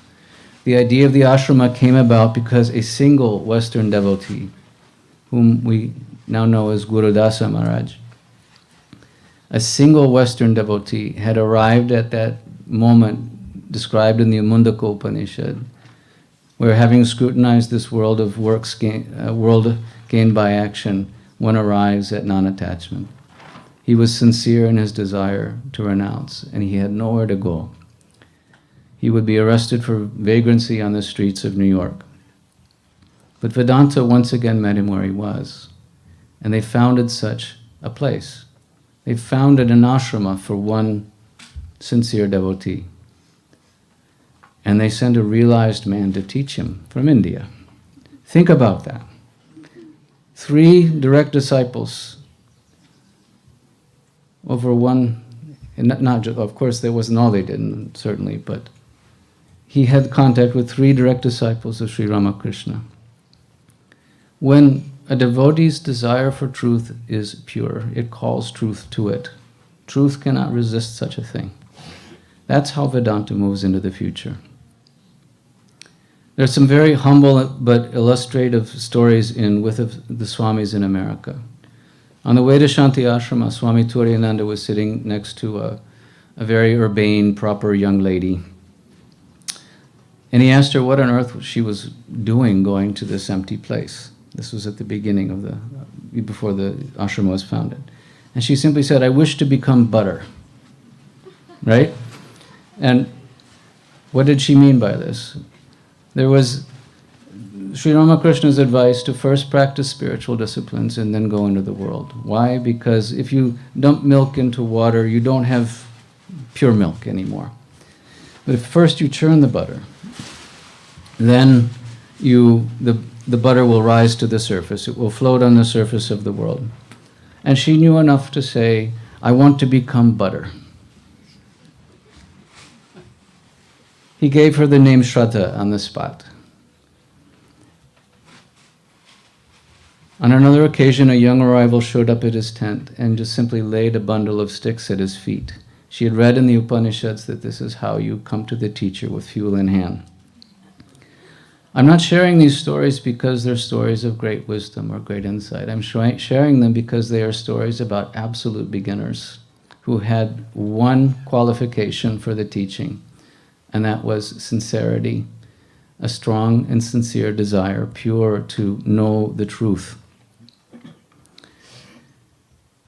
Just a few words of Sri Ramakrishna, a briefest awareness of an Upanishad, some talk by Swami Vivekananda was enough to set them on fire. And it was enough. At Shanti Ashrama, that desire for truth called truth to it, and truth answered. The disciples and their guru took this 160 acres, this little square on a surveyor's map in the middle of a bunch of other squares on the map.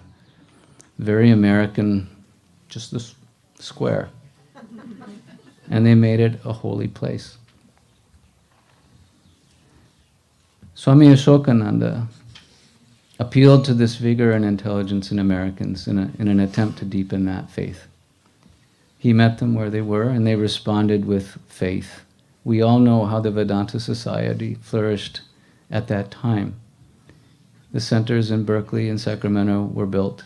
This great retreat came into being at that time in 1946, 77 years ago. His mantra was that we should never be inactive and that we should never be attached to the fruits of our actions. And so he gave his followers ample space to practice work as worship. And we gained 3 more holy places under him.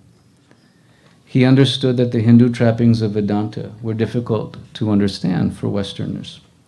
He dressed simply as a Christian priest. He renounced even his garwa. Just like Turiyananda, he worked alongside the devotees and the monastics to inspire them and to keep the focus of the work spiritual. And he purchased and built up this very retreat at great expense and Herculean effort so that they would have a chance to practice what he preached. He took a nondescript place and made it holy.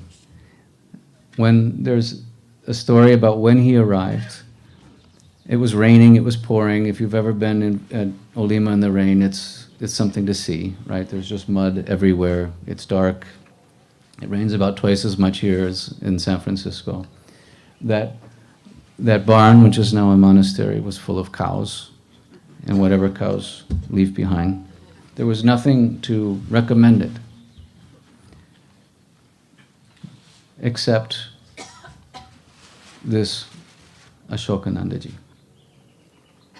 He had this spiritual insight that this is what his followers needed. He met them where they were.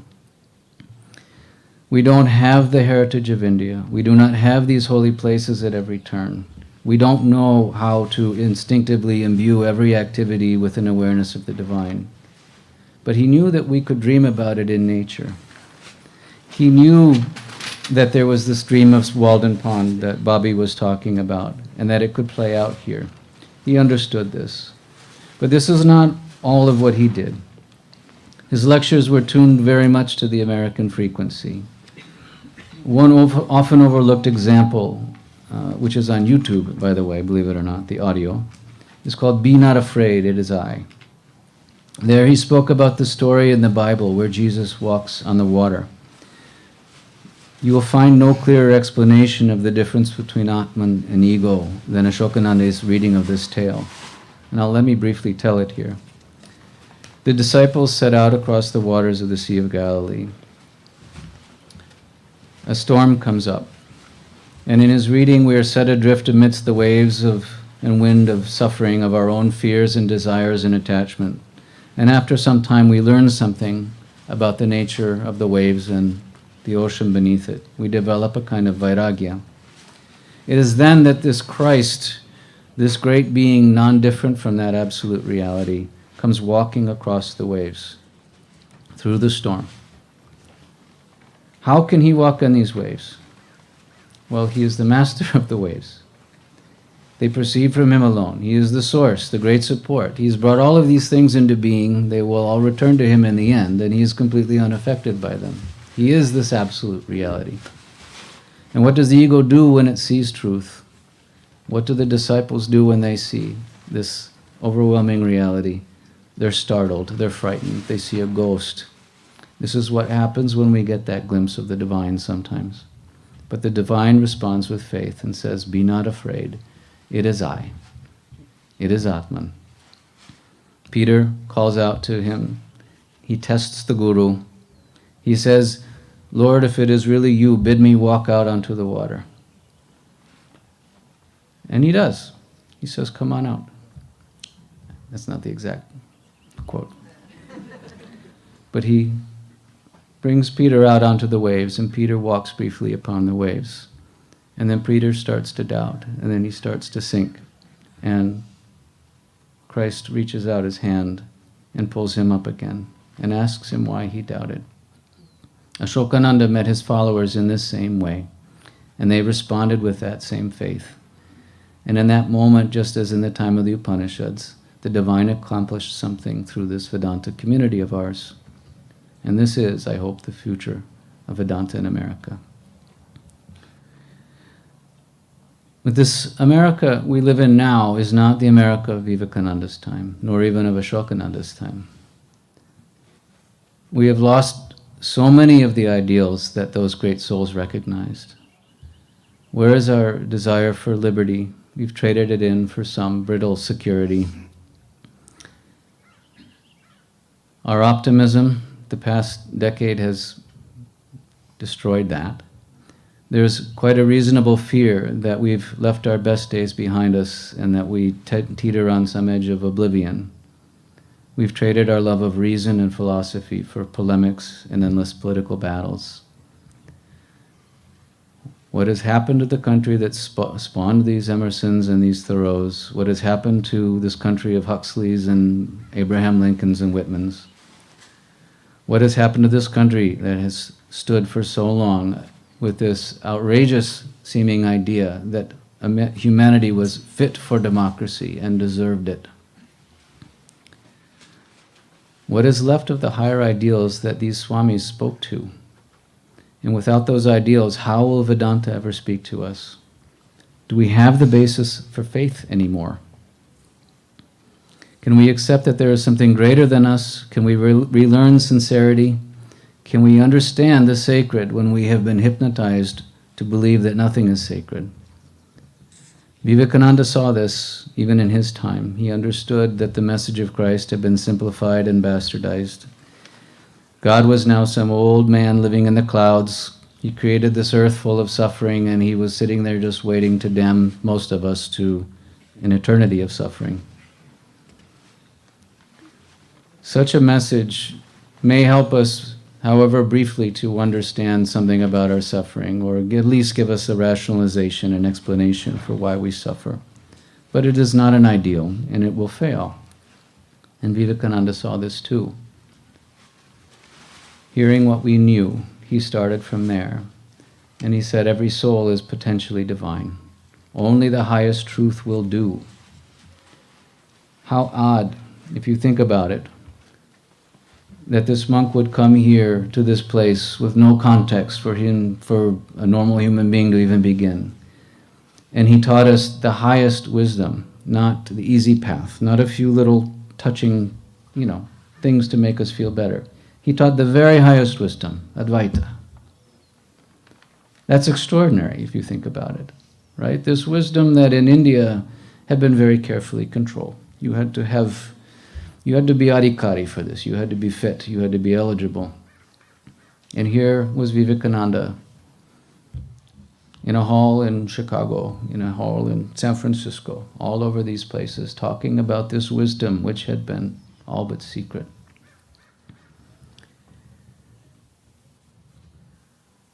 That is hard to accept now, outside of a tent like this. Will it succeed? When Vivekananda says something like, I worship that God whom the ignorant call man, many Americans will be turned off. There's no doubt about that. But for those who are sincere, it is and will always remain a call to look at what and who we truly are. Now, it will be a battle to find them. But Vedanta knows something about applying wisdom on a battlefield. In the second chapter of the Gita, there's this terrible battle at the end of the world. End of the age, excuse me. It's not some war of good versus evil. It's not black and white. The ending is not black and white, and life is not like that. The warrior Arjuna asks his charioteer, the Lord Krishna himself, to drive him out between the two sides to survey the approaching conflict. And on the other side, he sees his guru, he sees his relatives, his grandfather. And he knows that if he goes into battle, he will be forced to kill them or be killed. There's no good outcome. It's a senseless war, but it must be fought. And Arjuna balks at first. In this way, it's too good a metaphor for this moment in American history. It's why, when I first read the Gita in college, that I rejected it. How could God urge you to fight and kill your relatives? I found it absolutely repulsive. I couldn't accept it. A God who spins all beings as if on a machine was not the God for me. I wasn't ready, I wasn't sincere, and I balked. But later in life, we learn that it is precisely these darkest moments, these hopeless moments, that the divine speaks most clearly. Krishna told Arjuna first of this true nature of reality, and then that he has to do his duty and he has to put aside his own desires, his fears, and his angers. And Arjuna is sincere enough to listen. Krishna tells him to work for the welfare of the world, as Janaka and the philosopher kings of old had done. And to do so, he's going to have to get rid of this limited idea of himself. And he's going to have to go past these bounded enemies of desire and anger. And he's going to teach him that duty and the welfare of the world are worth learning some self-control for. And they are enough to teach some self-control. From there, Arjuna learns non-attachment. Krishna gives him some equanimity to see through this cloud of this world of space and time and causation. It's enough to develop the beginnings of a meditative mind, enough room for some tranquility, even on a battlefield. In tranquility, Arjuna becomes fit to be taught something about wisdom, and with wisdom we learn to offer everything to that divinity. In our daily existence, we may offer a leaf, a flower, some water to the gods, but the true religion moves when we offer whatever we do, whatever we eat, whatever we sacrifice, whatever we give to the Lord. Then our altar expands to cover this world. Arjuna wants to know how to see God in this world, and the Lord tells him to contemplate everything that is excellent, all that is beauty, all that has a mark of perfection in it. And then Arjuna asks to see the world in God, this most horrific and awesome cosmic vision. And when Arjuna is terrified, Krishna resumes his gentle human form and teaches him love. He teaches him to see this light of lights that shines through every being, step by step, slowly unfolding. He meets Arjuna where he is at every moment, and Arjuna responds in great faith. On this battlefield, he's walked all the way to the source. This is the battlefield we're on now. We know what it feels like when the world spins as if mounted on a machine. We can learn what it is, that it is the Lord of all beings who dwells in our heart, who's spinning it. And if we can learn that, we can grow to understand the next verse too. By giving up all dharmas, take refuge in me, the divine alone. When the eternal meets us where we are, and we respond with that faith, that openness to the divine, it is not us who act, it is the divine working through us. We are the instruments, God is the operator. India has known this since time immemorial, but this young nation with so little wisdom, so few holy places, unmoored from its bearings and bereft of hope, can see something new with new eyes. I do believe that, and I believe America can give something back to Vedanta, make it still truer to itself, just as it did when it shaped Swami Vivekananda's teachings. There's one more tale from the Chandogya that I'd like to share with you briefly. It's again about a guru and a disciple and how sacred knowledge moves, how the divine covers the world. Swamiji referenced this story himself in Practical Vedanta. Many of you will know the story of Satyakama. So Satyakama was no Narada. Narada was the one who knew everything, right? He's the one who had all this knowledge. Satyakama was the son of a servant woman, and he wanted to take to the life of brahmacharya. He wanted to take to spiritual life, to find his guru and learn about this sacred and eternal truth. To do so at the time meant that you had to prove you were fit for the teaching, that you had the proper lineage, a Brahmin background. And so Satyakama goes to his mother and asks what his father's lineage was. She says, well, I was very busy serving in a great many places, and I never learned what your father's background was. But your name is Satyakama, and mine is Jabala, so you're Satyakama Jabala.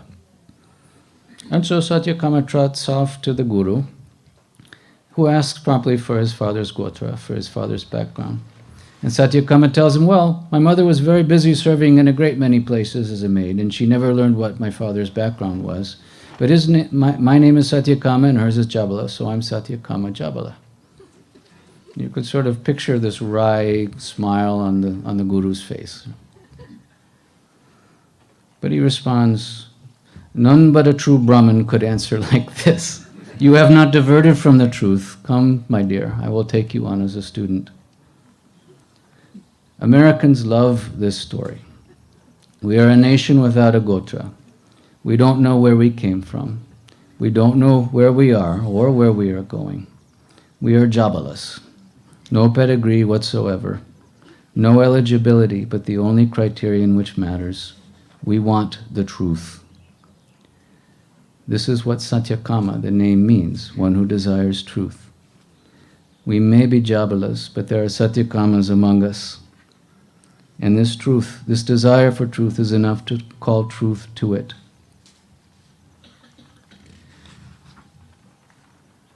None of this is to suggest we are all gurus or teachers. Quite the opposite. It ought to make us humble. We ought to think how the divine moves in this world. And we ought to remember that the Vedanta society is not Vedanta. We dance to Mother's tune, not her to ours. This Vedanta society will change, either to respond to this eternal divinity in every moment, or it will decay. It is troubling to think about and hard to navigate. We all came to Vedanta in our own way. We each have our own conception of what is important. Many of you grew up with Vedanta, Sri Ramakrishna, Holy Mother, Swamiji. You have known monks of the Ramakrishna order all your life. I am envious of that. Most American Vedantins are. We have come mostly by hook or by crook. And I think this, I will share one private or one thing about myself here. I stumbled onto Vivekananda's writings and was completely obsessed for 2 or 3 years before I even knew there was a society in San Francisco. I just happened to read something that he had founded a society here, and I said, I wonder if that still exists. I looked it up online, and here you all were. I remember quite vividly the first time I came to Olima. I stopped at Vivekananda Bridge. I couldn't cross it at first. I knew I was crossing into a new phase of my life. But it still took me years of weekend retreats with nothing but solitude, a bit of karma yoga, some study of Upanishads, before I even really reached out to the Vedanta community. It took a few more years before I found myself working with a monk, and he showed me work without attachment in action so that I could learn to practice it myself. That was my moment. And that was my moment where something touched. It took years for me. Yet you have welcomed me into this Vedanta family. You met me where I was, where I am. Olima met me where I was. It meets me where I am. And so I do not shy away from calling this a holy place. My dharma is to keep it that way. And I do want very much to hold the door open for those who are like me, who suffered for the lack of sacred throughout their lives, who searched everywhere for what is inside. This country is not India. We don't have the Ganga. We don't have Vrindavan or Belarmat or Arunachala. We don't grow up in a home with an altar, but we have Olima, we have Shanti Ashrama. We have holy places for solitude and meditation and work and worship. So I ask all of you kindly to leave this door open for those of us without the training, without the attitude, who don't know the ropes, but have some desire to know the truth. Please hold the door open for those who are intrigued by a beautiful philosophy but have not learned to make it their way of life. It's not the front door to Vedanta, but there should be a side door. It is one more way for us all to answer this call of truth. The divine, may it meet us here and now, in this tent, at lunch, at work, in our homes and temples and workplaces. May we see it in each other, here in this tent, at lunch, at work, and in our homes. May it meet us with what we know, where we are, and may it teach us from that point. And may we listen and practice and grow with that truth. Mother is more than we know, and she covers this world. May she unfold the future of Vedanta through us, starting in this very moment. Jai Sri Ramakrishna, Jai Ma, Jai Swamiji, Jai to all those who will inherit this universal message. Thank you.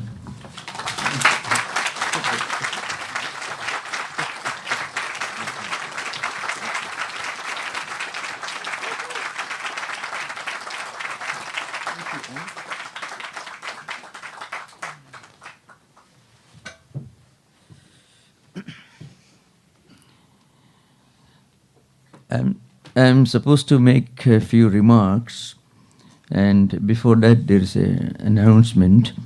Anyone wishing to know more about Vedanta and our activities can provide their names and email addresses or telephone numbers if you want to the volunteers at the information tent. We have regular programs here and also in our main ashrama, main center at 2323 Valley Street, San Francisco. We have classes on Fridays. They are held in the old temple, 2963 Webster Street. Then we have regular Sunday lectures, 2323 Valley Street, the new temple. Then we also have online programs every Sunday at 6 p.m. It is an academic program. There's a detailed discussion of different systems of Indian philosophy, including Hinduism, Buddhism, and so on, focusing on some of the fundamental Sanskrit scriptures with elaborate description. It has a worldwide viewership. Now, just a few remarks. I was closely listening to our two speakers, and Bobby Coleman just give a wonderful description of the contributions of the three transcendentalists, Emerson, Thoreau, and Whitman. And Richard, from a different perspective, gave a very moving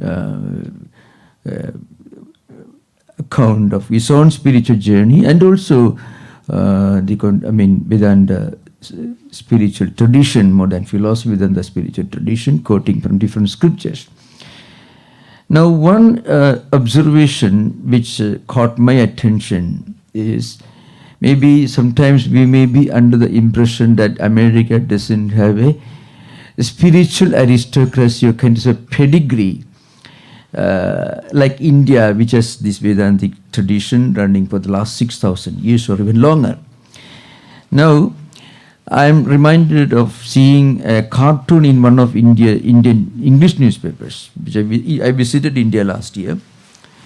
And that cartoon was a reproduction from a French newspaper, which was published at a time when America's political leadership attracted worldwide attention, not for very pleasant reason, but so. And the picture was that of a huge, pot-bellied, muscular American, maybe at least 100 kilos, 6.3 or maybe even taller, and not well dressed, only wearing some half trouser. Most of the exposed body covered with tattoos, with his right foot projected forward, and with his right hand making a gesture, and a huge coffee cup in his left hand. And he was wearing a wonderful looking cap. Now, this was projected as the archetypal American. It actually published in a French newspaper, which was reproduced in an Indian English daily, maybe Indian Express. One, I don't remember the particular English. There are many innumerable English dailies in India. This was a reproduction from a French newspaper which published that picture at a time when maybe Europeans were having a good laughter at America's own political leadership. Now the point is, this is not the whole picture of America. To prove that, I can mention something to you. As I mentioned just now, every Sunday at 6 p.m. we have an academy program. It's an online program. The foundational text of Indian philosophy. It's sponsored by the Stanford Hindu Students Association, which has a huge viewership among academics. And you can find any number of Americans closely listening to these sessions, which are heavily loaded with Sanskrit quotations from Upanishads, from Vedas, not just from Upanishads, but Vedic Samhitas, very obtuse, very difficult, subtle Sanskrit text, which I had the fortune to study and memorize for the first 13 years, from my 5th year up to my 19th year. That is how I spend my time studying the scriptures. Now, Americans are really interested. They do have a pedigree. These days you find a large number of Americans interested and want to study the original Sanskrit scriptures, Sanskrit quotations. They want to go deeper into the Vedantic Hindu canonical literature, and also even Buddhist scriptures like Tripadakas and the different Mahayana scriptures of Nagarjuna, Vasubandhu, and so on. What I mean to say, the picture has changed. Maybe Emerson's America no longer exists. But even in this 21st century, you find a very large number of Americans seriously interested in knowing, in studying, in understanding the original Sanskrit scriptures. Sometimes more than the youngish Indian techies who are flooding America these days. They would rather listen to Warren Buffett and Bill Gates. But Americans, hundreds of them, eager to listen to these subtle, the profound Sanskrit quotations. If you go to India, you can find any number of them. Not only ISKCON, many other, if you go to Himalayas, if you go to Tiruvannamalai, if you go to many other places, you find a very large number of Americans going to India to study Sanskrit and scriptures. Now that did not happen maybe at the time of Swami Ashwaganandaji's time. You had to dress almost like a Christian preacher at that time to get accepted. But today you can wear this kind of the clothes, the monastic clothes of Indian monks. And there are many Americans going about with this kind of clothes. And they get acceptance and respect, and they are recognized as monks. So America has changed. In some ways changed for the better. It has developed its own spiritual aristocracy, spiritual pedigree. It's a fact. This perhaps would not have been imagined 30 years ago. Today, if you go to India, if you go to Himalaya, many of the ashramas in India, divine life societies, even sadhana sadhana, and so many other ashramas. If you go to a place like Bahamas, monks and nuns, they all know Sanskrit, and they chant Sanskrit in their own heavy accented way. They are all memorized. If you tell them don't listen to Sanskrit because you don't understand, you study the English, they won't accept you. See, if you go to Trader Joe's and if the shopkeeper tells you, you take this because this is second rate, maybe expired, maybe expiry date is over, you can buy that. Americans won't buy that. They want the best stuff.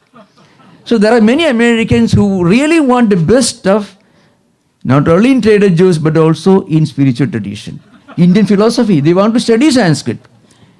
They want to study Sanskrit language, they want to study Indian philosophy, read the scriptures in the original. So that is a great change which has happened. Very often not very much noticed by many of us. And this is not necessarily within the devotee circles of Vedanta societies alone. Beyond that you can find many American monks in America and also even in India you find. So America has finally arrived, it has developed its own spiritual pedigree. Of course, apart from Christian tradition. So that's an important point which I want to refer to. And another very important observation, that's very, very important observation that Richard made. You know, Sri Ramakrishna was very reluctant to teach Advaita. In fact, the chronicler of the Gospel of Sri Ramakrishna, M. Mahendranath Gupta, he wanted to study Advaita. Sri Ramakrishna did not teach him that. He wanted him to be a devotee. Swami Brahmananda, he was a devotee. He didn't care for Advaita. Sri Ramakrishna did not teach him. Now the point is, Swami Vivekananda did not really want to learn Advaita and actually ridiculed it. Sri Ramakrishna forcibly taught him Advaita. Now, the same Vivekananda came to Chicago, came to America and spread Advaita everywhere. He openly proclaimed Advaita from the rooftops. There is a reason for that, you know. Swamiji himself explains, in fact, when Swami Vivekananda returned to India, in 1897 he returned to India, many of his brother disciples, the disciples of Sri Ramakrishna, complained to him, you did not teach, did not spread the teachings of Sri Ramakrishna. Rather, you taught them this Vedanta. You did not care for teaching, for spreading the teachings of Sri Ramakrishna. Then Swamiji's response was this: if I had just taught about Sri Ramakrishna and these teachings, they won't care for me.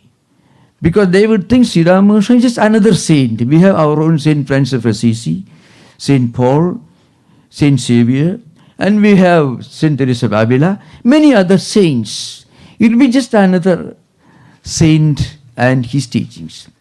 So Swamiji did not teach about Sri Ramakrishna at the beginning. He taught Vedanta. And Vedanta goes beyond any particular individual teacher. Sri Ramakrishna was the embodiment of Vedanta teachings, but he came to Sri Ramakrishna only later. At the beginning, Swamiji emphasized the universality, the all-accepting, all-accommodating spirit of Vedanta, the universal spiritual teachings of Vedanta. Then finally he came to Sri Ramakrishna and told the Western audiences that this recently a great saint lived in India. His name was Sri Ramakrishna, and he was the greatest embodiment of all that I was teaching here. This was the plan Swamiji had. Actually, he implemented in his spiritual career, in his ministry. So now that's all about it. Now I want to mention a few more items we have. After this, we have a light lunch, and then at 1:30, maybe late, maybe we are just 5 minutes late. At 1:30, 1:35, we have short meditation here in this tent, and then there will be a very interesting session, questions and answers. Normally, throughout our Olima retreat programs, this used to be the most exciting session. So our listeners will bombard the speakers with questions, and you are most welcome to put questions to the speakers and to any of us, most welcome. Thank you. Namaskar. Yeah. Excuse me, yeah, please. Anything more? I mentioned this, but I can repeat once more since you requested. Anyone wishing to know more about Vedanta and our activities can provide their names and email addresses to the volunteers at the information tent. And we have regular programs. Here every Saturday we have programs at what time? 10 a.m. And in San Francisco, New Temple, every Sunday we have Sunday lectures, 11 a.m. And then we have Friday classes at the old temple. The first Hindu temple outside Asian continent was built in San Francisco, 2963. You may have seen the building. That is the first Hindu temple. Actually, that Hindu temple, the temple structure was completed in 1895. At the same time, Belumad temple was completed in 1937. So the temple structure, if you take as a structure, that's the first temple structure in our order. So we have online programs there, and of course every Sunday at 6 p.m. Then we have Gita classes on the Bhagavad Gita every Friday at 7:30 p.m. You are most welcome. Thank you. Namaskar.